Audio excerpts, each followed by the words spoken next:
Look at that! It is so full coverage pala. Lovelies, may bagong product pa naman si Says Lady and I swear, every month may bagong pasabog talaga si Says Lady. And for this month, I will try their Cushion That Liquid Blush. You have to twist it like that to open and press para makuha mo yung product. So you just have to dot.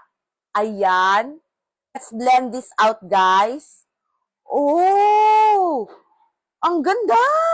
Look at that! It is so full coverage pala. Oh, I'm loving it. Ang bango niya ha, ang bango niya. Apply din tayo dito para mestiza tayo. 2 dots lang. And, hala, ang pigmented niya talaga. This is one of the most pigmented Says Lady blush, in fairness. I look so very, very mestiza and it looks good din talaga. I think yung 1 dot niya, like this one, pwede na siya for the whole face because it's so pigmented. Like, tingnan nyo.